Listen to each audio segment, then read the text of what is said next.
So I've been a fan of your podcast for a long time. You don't often talk about it because you're always kind of looking forward. But if you look at the old studio they just left, is there some epic memories that stand out to you that you almost look back, I can't believe this happened? Oh yeah, almost too many of them to count. Is there something that Yeah, pops into mind now? all of them. Elon Musk blowing that flamethrower in the middle of the hallway. I got a video of that. Have you ever seen the video of it? Yeah. I think you Yeah. posted on Instagram. I think I did too. Yeah, he's a madman. Having Bernie Sanders in there, just all the fun fight companions we did, and all the crazy podcasts with Joey Diaz and Duncan Trussell, and there was so many. There were so many moments. It's podcast is this is a weird art form, and it almost seems like it sounds silly, but it almost seems like something that chose me rather than I chose it.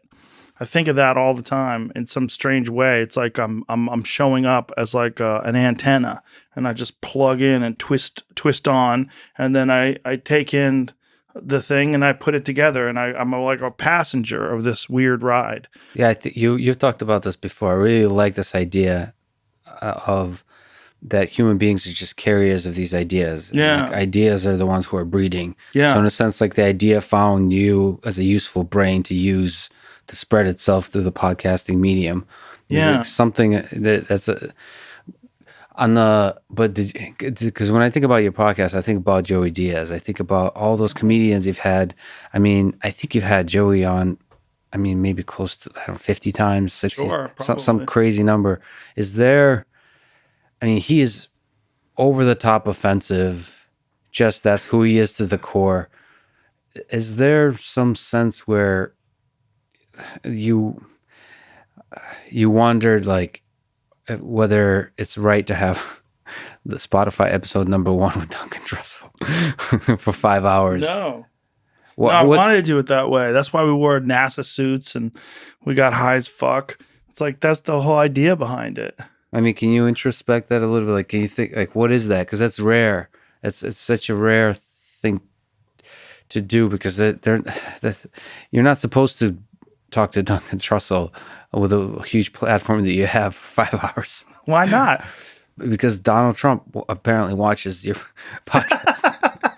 So just the idea that there's these, I mean, that's what I think about, these CEOs write to me that they listen to the podcast that I do.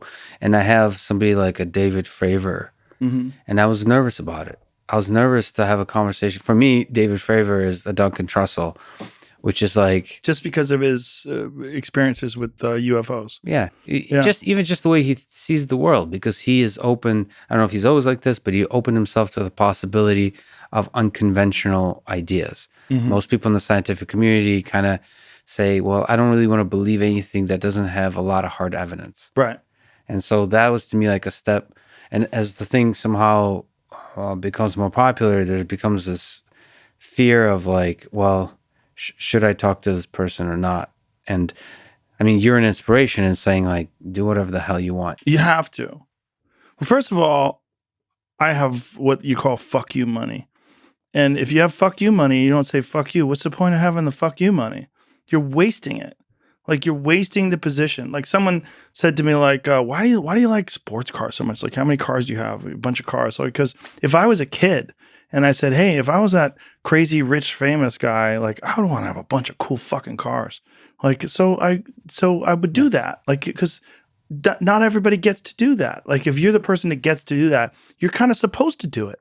Like that's if you want to, if that really does speak to you. And I've talked to you about this before, but muscle cars, specifically ones from the 1960s and the early 70s, they speak to me in some weird way, man. I could just stare at them.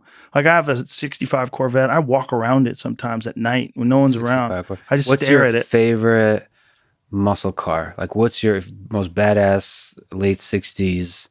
The perfect probably car. That car, probably that 65 Corvette. Yeah, I walk around it when no one's around. I think I've driven a 69 Corvette. Is there a particular year that just... 65 is generation 2. 69 is generation 3. 69 is like it's even more curvy. They're both awesome, just awesome in different ways.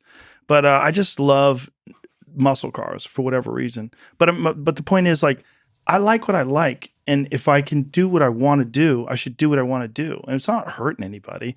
And the thing is, like, I would do the Duncan podcast if no one was listening, right? Right. If we were just starting to do a podcast together and no one cared and it got like 2,000 views, which we did for years. For a long time, yeah. I would do it with Duncan, and we would get high and we would talk crazy shit about aliens and spaceships, and maybe ideas are living life forms and they're inside your head, and that's how things get made. Man. Yeah, man. I've just kind of morphed me and him together in that, because the life form idea is mine, that I really think about a lot.